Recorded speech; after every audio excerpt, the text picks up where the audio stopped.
G'day everybody, welcome back to the Money Mindset Show. I'm your host Tony Aquino, and today we had a really good chat. I think you're going to love this one.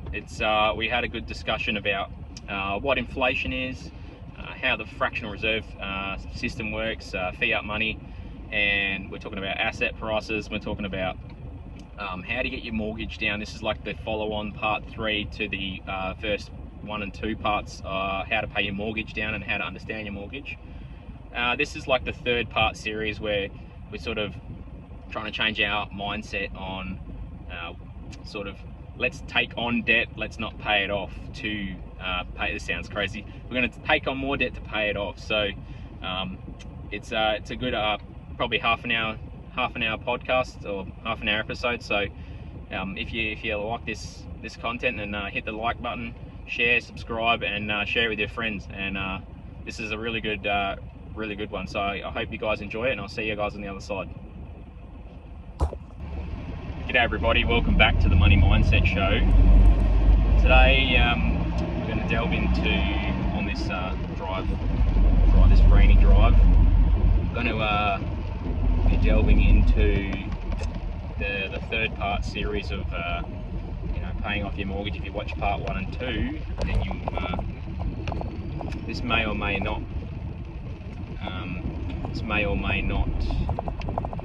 interest you, but I've called this the Money Mindset Show because it is truly to do about mindset.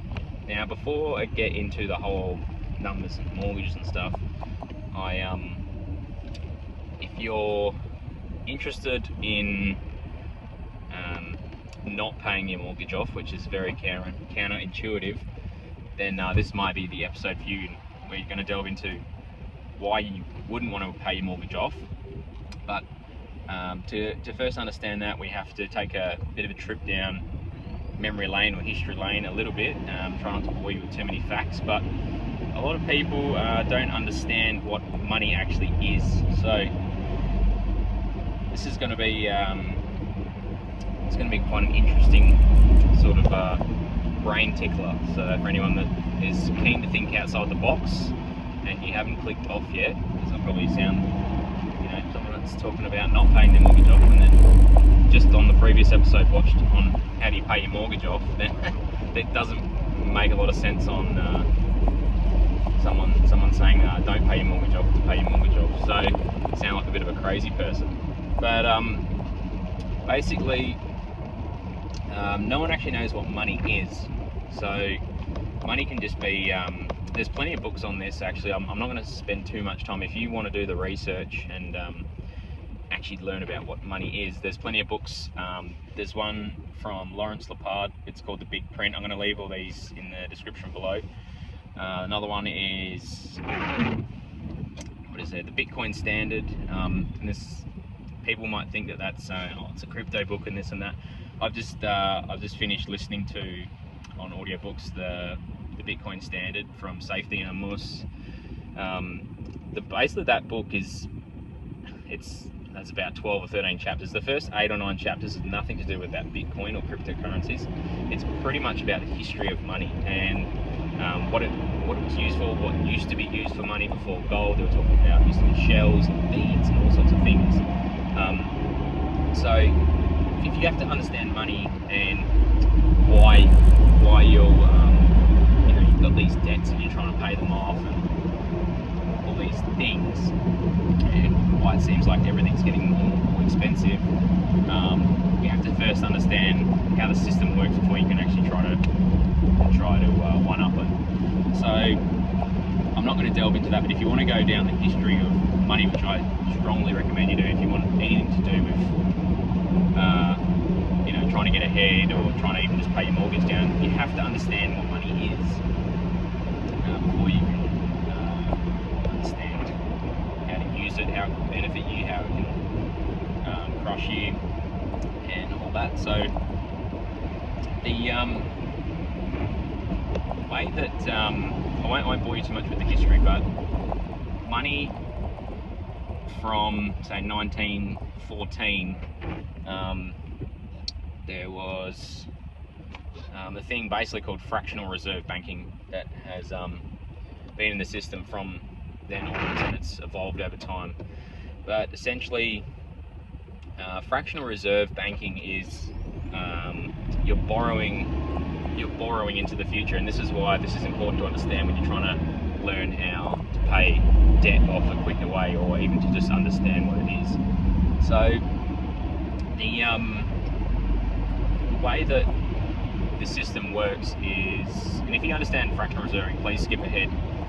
But if people that don't know what fractional reserve banking is, please keep your listening ears open. So the it says it in the name, like the Federal Reserve. So the Federal Reserve Bank, they hold reserves. So, and in Australia they've got the RBA, so it's the Reserve Bank of Australia. So the way that the banking institutions work is they have one central bank, and there's a whole bunch of other banks under that umbrella. So, but essentially the top bank holds the reserves, and there's a few other videos I might link if you that might explain it better than me. But basically, they only have to hold 10% of your cash. So if you have, let's just say you have $10,000 in your bank account, the bank actually creates an extra $90,000 out of thin air, thanks to the fractional reserve system. So if you have your $10,000 in the bank, they are allowed to loan out $9,000 of those dollars. That gets treated as a new $9,000. Let's say someone else came to the bank and asked for a $9,000 loan for a car. They approve that loan. That's new money that's created from thin air that person gets lent out, and then they go and purchase a car. The dealer then has that money in his account. He comes back to the bank, which is all the one bank. It's all central. Even though there's all these different banks, they all come back to the same bank, and they deposit that $9,000. That's a new deposit of $9,000, and the process repeats again. So that $9,000, they're allowed to borrow 90% of that money out. So now they can lend another $8,100 to someone else, and that process repeats and repeats and repeats. So the initial $10,000 money that you have in the bank can create an additional $90,000 of new money into the system. So the way that this affects you and why you would not want to pay debt off is because what essentially that is in a nutshell, that is inflation. So people that think that all these different ideas on what inflation is, these people are spending too much money, this person's living lavishly, this greedy landlord, or this big business owner, or whatever. It's nothing to do with all those people. They the root of the problem, I'm not going to say problem, but the root of inflation, the root of the existence of inflation is built into the system. So you're borrowing, you're creating more money. So I'm going to put this is going to bridge me to what inflation looks like, and it's more than just like people just say inflation's printing. It's more than that. It's printing, chasing supply and demand. So if you have, I always give the example of an apple tree. So back in the 1900s or whatever, before this fractional reserve system exists, they would used to have a money that was backed by something. So they used to dig up gold bars. Let's just say back in the day, $1 or one little coin of gold was $1, and for that $1 you could buy 10 apples with that. So each apple was 10 cents. Now fast forward to post then or today, you've got the apple tree still grows the same amount of apples, and you can't increase the way it produces apples. So, but if there's an extra $10 in the system, then that basket of apples, or 10 apples in a basket, so it's not worth $1 anymore, because there's now $10 in the system, not $1 in the system. So for you to buy buy those same 10 apples, it costs you $10. So each apple is now worth $1 each. And it used to be 10 cents, and now those apples are $1 each. So there's a bit of a nuance to this, because when I haven't introduced the other, and a lot of people don't introduce the other thing, which is technology shift in that equation. So if you have an apple tree, that's why I like to use this example. An apple tree is an apple tree. It grows in the ground, apples come off of it, same amount of apples on average, right? Now you get another thing, which is the technology piece. So if you figure out how to clone apples, and you can increase the supply of apples by 10-fold, so instead of one tree giving off 10 apples, you can genetically modify that tree with fertilizers or technology or hydroponics, then that apple tree might be able to push out 100 apples on that tree in relationship to that old tree that only produced the 10 apples naturally. So you have this $10 in the system, buying 100 apples from that same tree, then the apples are still worth 10 cents. So you can start to see that not all things affect, inflation doesn't affect all things equally. And that's true for pretty much anything when it comes to assets. So the reason why people have to invest is because their money shrinks in purchasing power. It's a hidden tax that everyone pays. So if I go to work and I earn my $100 or $1,000 or whatever it is, if I save that money, what it will buy me today when I earned it, if I left that money in the bank in 10 years time, that money is not going to buy me the same amount of apples as it did 10 years ago. So everyone has this, regardless if you understand the system or not, everyone has this, it's almost like subconscious. They know without even understanding the money system that I need to spend all my money today, or at least invest it. Excuse me, because things are getting more expensive over time, or another way to word it is my money is being eaten away by inflation. So that's the first sort of thing you have to get your head around, that why people invest, and then also why you think debt's bad versus why you think it's good. So in the way that most people have been taught is debt is bad, please get out of debt, it's a waste of money and all these things. If you flip that on its head and you, I'll just give you a house example. So inflation, now you know the apple scenario. In the housing scenario, it's very similar, but when it comes to inflation affecting different markets and different things, something like the stock market, it's very, very rapid because it's very liquid is the term they use, because it's very quickly, they can liquidate it. So if you've got $1,000 or $100,000 in the stock market, and the stock starts to go down, and you've lost maybe $10,000, it's very liquid. You could say, stuff this, I'm going to sell, I'm going to take my little $10,000 loss and be on your way with your $90,000. But when it comes to real estate, because we're talking about mortgages here, when you have a house it's not liquid, it's a very hard asset. So it's quite finite. It takes a long time to build, it takes a long time to sell. So when they say real estate prices it's all to do with supply and demand, it is supply and demand, but it's also the money printing side of it that affects this so greatly. Now so the way that we have to understand that houses are a very hard asset is they go up in value because they're hard to, you can print money but you can't print houses. Okay, so the supply and demand ratio never will catch up. So if you put all these things like stimulus packages, no stamp duty, new home buyers grants, all these things, interest rate drops where people can borrow more money, there's only a limited supply of houses, and there's a limited supply because it takes a long time to build them versus how quickly they can press the money printer button.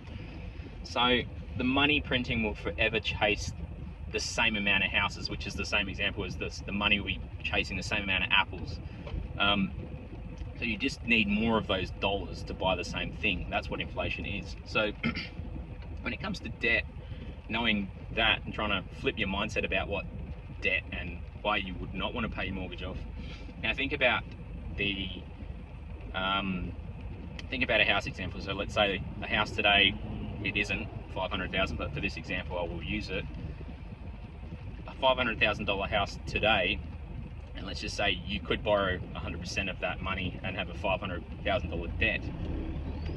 If you were to do interest only and never pay that principal off, in 10 years time, that house is going from $500,000 to $1 million. So what's actually happened there is, over that 10-year period, the money printing has chased the same amount of houses, and that house didn't appreciate in value, but the dollar actually went down in value. So you've lost purchasing power. So you need not $500,000, you now need $1 million to purchase that same house.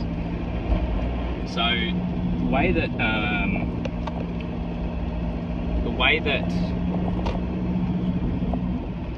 I now when it comes to thinking about the debt on that property, so if you never paid the debt off, you originally started a $500,000 house with a $500,000 debt. Now, debt in an inflationary market or an inflationary monetary system, the debt shrinks over time. So that house was 100% loan to value ratio, it was $500,000 house, $500,000 debt.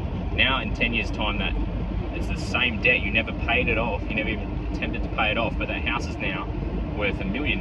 So the LVR on that house is now 50% LVR, so 50% loan to value ratio. And that's how all these people and all these things, people can afford another house and another house and another house.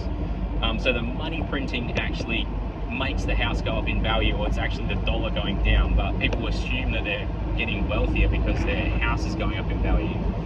But what's really happening is that money printing has people park their money in things that are they're, I can't say deflationary, because the house is going up in value because of the money is going down. So the money's deflationary, no, not deflationary, so the money's inflationary, and the reason why people instinctively pick real estate is because in Australia, at least, that's the one, we don't have a lot of things to invest in Australia, so people park their money in real estate. So it's all these people trying to basically hoard and save their future dollars, because if they just leave them in the bank account or not spend them on something valuable that's going to hold its value, then people will basically get poorer over time. So that's the sort of gist on why debt is a good thing. So if you borrow debt now, it'll be if you buy debt or you purchase something with debt today, in the future it will be even though it's the same in nominal terms or dollar terms, it will still read $500,000 on your bank statement, or minus $500,000 to that effect, sorry. But if the house was 500 and now it's worth $1 million, you're becoming your own bank, because then you can say, oh, I'd like some of that equity, please, which is more debt, right? But it's this constant system. This constant system of money print, the assets get inflated, then we borrow out that new inflated price, which is really just re-borrowing the money that was already borrowed, and then the process starts all over again. That's why this problem compounds and never ever gets any better. So if you can get your head around that, then that is one of the biggest lessons that you learn about the money system. But I can't explain it in one little video here. But if you do want to check out the Bitcoin Standard or the Fiat Standard, Lawrence Lepard's book, what's that called? I said it before, The Big Print. There's what else is there? Go check out Robert Kiyosaki, the Rich Dad Poor Dad book. What else is there? There's loads of other. Look up The Creature of Jekyll Island. That's a good one. So that talks about the fractional reserve system. So I'm going to leave that at that with our little history lesson. So the way I'm going to show you how to pay your mortgage off now you are armed with that knowledge is we are going to change our mindset from owning a house to controlling a house. So most people think that, and this is going to be investment property strategy, and if you don't want investment properties, then you can shut off now and read those books, and you probably will come circle back to this. But and by the way, guys, I'm not saying this is the correct way to make wealth, but this is the game that everyone's playing, and it doesn't actually sit right with me to be. I've got only one investment property and one personal place of residence. This doesn't sit well with me as I've gone down this journey. I'm just going to be clear with everyone. I don't want to be, when I first started getting investment properties or learning about them, I wanted 10. But as I've learnt more and more and more, it doesn't sit right with me to be a 10 property landlord owner. It doesn't sit well with me. So just to be clear, I'm telling you the strategies that all these people and you see all these people, like all these adverts saying restructure your the government now allows you to restructure your tax to pay your house off. So that what I'm about to tell you is those type of ads. I'm just going to spit it out in plain sight. So we're using investment properties to pay down our mortgage. Now the way that this works is if you can remember the calculator that I was talking about, we've got your principal and your interest column. We're going to shift our mind from owning a house to controlling a house. So in the first example, you have your interest payments and then you've got your principal payments. We already know that we don't want to pay principal off because we're trying to control the property, not own it. And the reason why we're going to own it, the reason why we're going to control it and not own it is because from a cash flow perspective, from a weekly money perspective, you're going to have more dollars in your bank account. So instead of paying, let's just start with an example. So we're going to have a $500,000 investment property. Excuse me. We're going to have a $500,000 investment property, and we're going to borrow. Let's just say for this example, we're going to borrow 100% of the money. It can be done. I'm not going to go into that, but it's basically pulling equity from one house to buy another one, right? So we're going to have a 20% debt from our equity from our previous house, and then we're going to buy another investment property, and we're going to go to bank B and get an 80% loan. So here's your 20% loan from your equity and the 80% for the new property. So we're going to control this property and we're going to borrow all the money to build or buy this investment property, right? So at this point, we've got no money in the deal so far. The second way, or the second step to this is obviously you're going to have your incomes and your expenses. So on your expenses side, you're going to have your interest payments on the debt that you borrowed, and you're going to have the rental income from the renter that's paying you to rent that property off you. Then there's a whole bunch of other nuances. We've got property management fees, stamp duty, there's all these other things. But just to be really, really simple and make this example super, super simple, we're just going to say that a $500,000 debt at 6% is $30,000 a year in interest. And we're going to say that a renter is paying you $500 a week in rental income, which is $25,000 a year. So you can already see there that the rent doesn't cover the $30,000 of interest. So you're essentially paying $5,000 out of your pocket to hold that property, which is a negative position, right? Now, at the moment, there's a lot of chat about negative gearing, but that's essentially what it is. So if you had a $100,000 income and you are taking a $5,000 hit to to control that investment property, you essentially are not getting taxed on $100,000. You're getting taxed on, they take that $5,000 off your income, and then you're only getting taxed on $95,000, not $100,000. So you're getting a little bit of tax back, and the more you earn, the more you get back. So if you're only paying 20% tax, you're only going to get back out of that $5,000 loss, you're only going to get it back $1,000. But if you were on a 47 cents, or let's just say it's 50 cents in the dollar, out of that $5,000, you're going to get $2,500 back. So that's the argument on the rich getting richer and the poor getting poorer. So essentially what you're doing is you're controlling, not owning, you're controlling a $500,000 asset with $4,000 a year.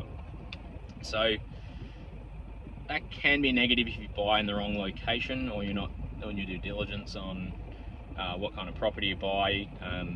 But essentially, over a long enough time period, you know, those houses that are going up in value, which is actually just the money getting debased, is that's the way you're gonna make money. So you're using the system to your advantage. So we're gonna put $4,000 of our own money in as the year goes on, and the property should appreciate if you chose correctly from the money printing.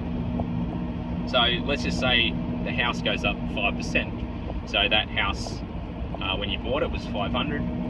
After year one, it's worth 525. So you've invested $4,000 and you've made $25,000 in equity. Now I can hear people saying, well, that's not cash, that's not in my pocket, and that is correct. And that's where the game of how much debt can you have, because when you get your head around this, you want all the debt. Coming from the mindset of I don't want any debt at all, to now being I want all the debt. It's just this big maths equation. So what we're going to do with the way that we're going to pay our own house off is essentially that. So instead of, you know, we can change our mindset to we need more debt to pay debt off. So let's just say, you know, our own house was also $500,000, and in that example on my calculator from the episodes 1 and 2, you know, at a 6% interest rate, it's $3,000 a month, and the interest is $2,500 and the principal's $500 a month. So instead of paying principal and interest, you could essentially change your own mortgage to interest only, at least for a 5-year period. You could continue paying $2,500 in interest to the bank and never decrease that debt at all. But instead of owning your own house with that $500 a month, we're going to use that $500 for that other loan. So, you know, we can that's our money found, that we don't even need to chip that $4,000 or $5,000 out of our own pocket to own the investment property. So, and then what's going to happen is both of those houses are still going up in value, but the debt's staying the same. So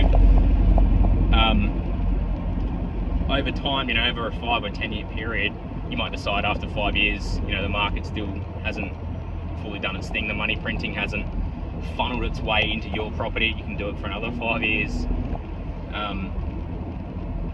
And essentially what you're doing is, you know, you're just controlling that investment property, you're controlling your property, and you're not trying to pay it off at all. And then eventually, if that 1 or 2 properties appreciate,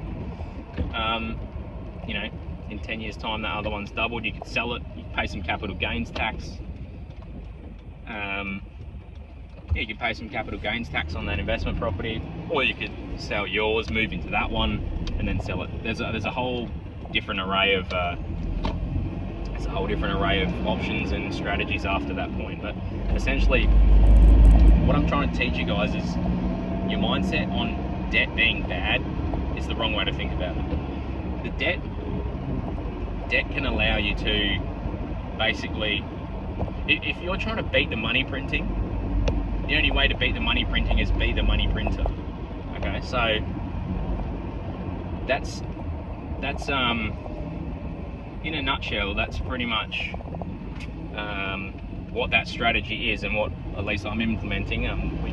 We've already got an investment property, and it's gone in, you know, a year and a half. It's gone up, you know, it's been going up $150,000 thanks to the money printing. There's nothing special that I've done. There's no special hotspot. There's no. It's just education, guys. That's all it is. I'm sorry, there's no charts on this episode. That I'm just, you know, on just talking to my camera while I'm busy driving. But I'm hoping you can follow along in your mind at least, and from the previous 2 episodes. And if you haven't watched the other 2 episodes I'm talking about, you have to watch those. Get your head around how mortgage works first. I think the other thing I want to touch on before I sort of leave it here is the mindset on owning versus controlling. So, and this stems back to like owning your own house or renting someone else's. Okay, so like you hear, and I'm sure there's a lot of people that are watching this that have mortgages and own their own properties, but I'm sure there's a few renters as well that are watching this. And if I was to do it all again, I think I would probably be a renter, because people argue about like, oh, I'm just paying someone else's property off, yeah. But the thing is, if you own your own house, you know, as in the example with the mortgage that I showed you guys, you've got a $500,000 debt, 6%. The interest and the principal is $3,000 a month, but just the interest alone is $2,500 a month. So if you remove the principal from that argument, you know, I'm a renter. I'm paying, what's that, 6, 12, 18, 24. So it's $625. I'm paying $625 a week rent on top, like to own my own house. Instead of paying the landlord, I'm paying the bank. And then with the extra $500 that I have to pay back because I'm on principal and interest, that's where my $3,000 payment comes in. So this whole like mentality of like greedy landlord and this and that, like people are paying $625 a week to live in someone else's house, and if something breaks, they don't have to fix it. They don't have to do nothing. All they have to do is pick the phone up. So if you just think of like in that respect, you know, like people that own their own house, they're not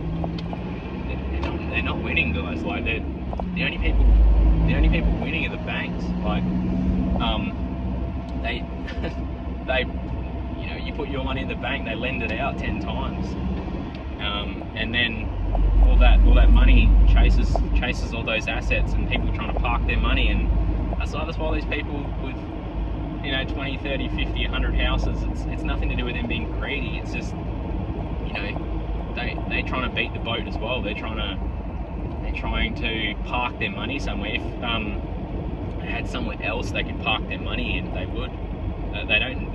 Trust me, owning one investment property, it's not that fun. You know what I mean? Like I said, I don't want to be. I used to, when I first learned this, I was like, oh, easy, just get 10 houses and, you know, live off the rent. That's the first thing. We're not living off the rent. We're living off the growth of the properties. Once people grow their portfolios, they liquidate them. They sell them, and they buy other things with that money.